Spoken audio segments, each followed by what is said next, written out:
Hello বন্ধুরা, তোমরা সবাই কেমন আছো? আশা করছি ভালো আছো। আমিও খুব ভালো আছি। তো দেখো, আবার একটা নতুন সকালে নতুন ভিডিও নিয়ে তোমাদের সামনে আসলাম। তো আশা করছি সবাই পাশে থাকবে আর আমার ভিডিওটা দেখতে থাকবে। তো দেখো, সকালে সমস্ত বাসি কাজকর্ম সেরে চাও খেয়ে নিয়েছি। তো চাটা খাওয়ার পরে আজকে একটু সকালের জন্য টিফিন বানিয়ে নিচ্ছি। তো আজকে যেহেতু ছুটির দিন, তো মামামের স্কুল ছুটি, মামামের বাবাও বাড়িতে আছে, তাই আজকে একটু সকালে টিফিন বানিয়ে নিচ্ছি। যে আজকে আর ভাত করিনি, রান্নাবান্নাটা পরেই করব, সেজন্য একটু টিফিন বানিয়ে নিচ্ছি। যে খাওয়া দাওয়াটা টিফিনটা করে নিয়ে তারপরে সংসারে আর যাবতীয় যা বাকি কাজকর্ম আছে সেগুলো করব, করে তারপরে দুপুরে একবারে রান্না করব। তো দেখো, এখন আমি সকালের জন্য বানিয়ে নিচ্ছি একটু করে পাস্তা। তো দেখো, পাস্তাটা বানিয়ে নিলাম। দেখতেই পারলে কীভাবে পাস্তাটা আমি বানালাম। তো এখন দেখো, পাস্তাটা বানিয়ে আমরা খাওয়া দাওয়া করে নিলাম। তো খাওয়া দাওয়া করে টোরে তারপরে সংসারের অন্য কাজে লেগে পড়লাম। তো কিছুদিন হলো যে ঘরে একটু ঝুলঝুল পড়েছে, তো ঝাড়া হচ্ছে না, হয়নি। তাই আমি ভাবলাম যে না, আজকে একটু সময় আছে, যখন রান্নাটা একটু পরে করলে চলবে, তাই আমি বললাম যে না, আজকে একটু ঝুলগুলো ঘরে ঝেড়ে নিই। তো তার জন্যই ঝোলগুলো আজকে ঝেড়ে নিচ্ছি। ঝেড়ে একটু বিছানার চাদরটাও তুলে নেব, ধোয়া কাচাও আছে, সব করে নেবো। এই যে বিছানার চাদরটা তুলে নিয়েছি আমি ঝেড়ে টেরে। তারপরে এখন ঘরটা ঝাড়ু দিয়ে নেবো। তো তারপরে দেখলে এই মামামের বাবাকে দিয়ে একটু ফ্যানটা মুছিয়ে নিলাম। ফ্যানটাও নোংরা ছিল, তো ফ্যানটা মামামের বাবা মুছে দিল। তারপরে ঘরটাও মামামের বাবা ঝাড়ু দিয়ে দিল। তো ও যখন ঝাড়ু দিয়ে দিল, তখন আমি বললাম ঠিক আছে, তুমি যখন ঝাড়ু দিচ্ছ তাহলে আমি জামা কাপড়গুলো কেচে নিই। ও ঝাড়ু দিতে দিতে আমি জামা কাপড়গুলো কেচে নিয়েছি। তো জামা কাপড়গুলো কেচে টেচে তো এখন মেলতে চলে আসলাম। তো তোমরা দেখতে পাচ্ছ আমি এখন ছাদে জামা কাপড়গুলো মেলে দিচ্ছি। ছাদে জামা কাপড় মেলে তারপরে যাব রান্না করতে। তারপরে স্নান আছে, তারপর মামাকেও স্নান করাতে হবে আজকে, যেহেতু ও ছুটি আছে, তো শ্যাম্পুটা করিয়ে দেবো একটু। তো এই জন্যই। আর এখন দেখো, আমি জামা কাপড় যখন মিলে ঠেলে এখন নিচে চলে আসলাম। নিচে এসে এখন এই যে রান্না করবো যা কি, সেজন্য সবজি বানিয়ে নিচ্ছি। সবজি বলতে এখন ওই যে আলু, পেঁয়াজ, পেঁয়াজটা ছুলে ভেজে জলে দিয়ে দিলাম, তাহলে একটু চোখ জ্বালা করবে। আমার না পেঁয়াজ কাটতে প্রচণ্ড চোখে জ্বালা করে, সেই জন্য আমি পেঁয়াজটা আগে কেটে জলের মধ্যে দিয়ে রাখলাম। তারপরে এখন যে আলু দিচ্ছি। আজকে রান্না করব একটু চিকেন। আর মামাম দেখো আমার পেছন দিয়ে দৌড়ে গেল, কিসের জন্য বলো তো? খেলতে। ওই যে পাশের বাড়ির একটা বাচ্চা আসে খেলতে, ওর সাথে এখন খেলবে।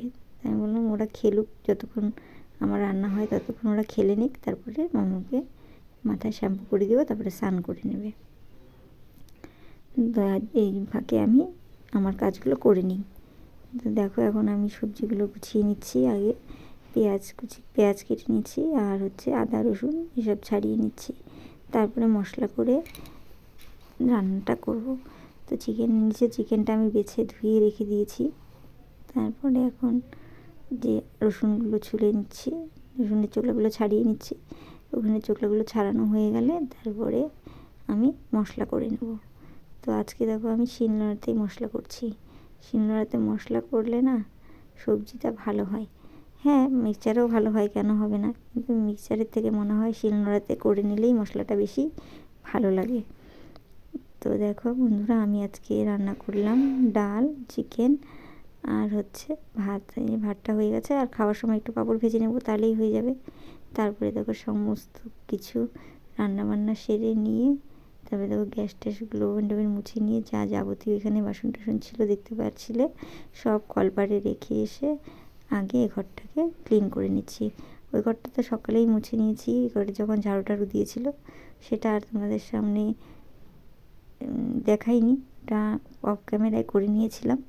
তো এখন দেখো, এই ঘরটাও মুছে নিলাম, রান্না করি যেই ঘরে। তো ওই ঘরটাও মুছে টুছে নিয়ে এখন দেখো সমস্ত বাসন নিয়ে চলে আসলাম। সমস্ত বাসন নিয়ে কলপারে বসে বললাম। দেখো কতগুলো বাসন হয়েছে আমার এখন। তো এই বাসনগুলো ধুয়ে টুয়ে তারপরে স্নান করব। আর এর ফাঁকে মামাকে আমি শ্যাম্পু করে দিয়েছি। খেলা বাদ দিতে খেলে টেলে এসে তারপর শ্যাম্পুটাও করিয়ে দিলাম। তো মামা স্নান করে নিয়েছে। এখন এই যে আমি বাসনগুলো ধুয়ে স্নান করে তারপর সবাইকে খেতে দেবো। তো দেখো, জলটা ভরে গেছিলো বালতিতে, তাই ঢেলে নিলাম। আজকে টাইম কলের জলটা আছে অনেকক্ষণ, অন্যদিন থাকে না, সকালেই চলে যায়। এখন দেখো দুপুর হয়ে গেছে, তবু জলটা আছে। তো ভালো হলো, জলটা দিয়ে কাজ করতে সুবিধা। আর এখানে আমি দিদির সাথে কথা বলছিলাম, আমার দিদি বলছিল যে তোমার কাজ হয়ে গেল? তাই বললাম যে না, আমার কাজ হয়ে গেলো বলতে এমনি রান্নাবান্না হয়ে গেছে, যেগুলো ধুইলে তারপরে ধোয়াধুয়ি করে তারপরে খেতে টেতে দিব স্নান করে। তো বললো ঠিক আছে, আমারও হয়ে আসছে, আমিও করে নিয়েছি। তো দিদিও রান্না করছে, এখানে দিদি রান্নাঘর, তো দিদিও রান্না করছে আর আমি এদিকে কথা বলতে বলতে গল্প করতে করতে বাসনগুলো ধুয়ে নিচ্ছি। তো বাসনগুলো ধোয়া হয়ে গেলে এই জায়গাটা একটু জল দিয়ে ধুয়ে নেব, ধুয়ে নিয়ে তারপরে স্নান করতে চলে যাব। দেখো আমার বাসনগুলো এখানে ধোয়া হয়ে গেলো, এগুলো এখন জায়গা মতো রেখে গুছিয়ে নিয়ে তারপরে পরে দেখা যাবে কি করি। তো দেখো এখন ধোয়া হয়ে গেছে, এগুলো এখন আমি নিয়ে চলে যাচ্ছি একদম জায়গা মতো রাখতে। তো এই যে এখানে বাইরে জলটা ঝরাতে দিচ্ছি, পরে নিয়ে যাব ঘরে। এই যে এখানে জল টল ঝরানোর জন্য রেখে দিই বাইরে বারান্দায়। আর দেখো আজকে সবাই বাড়িতে বলে দেখো সবার সাইকেলগুলো আজকে বারান্দায়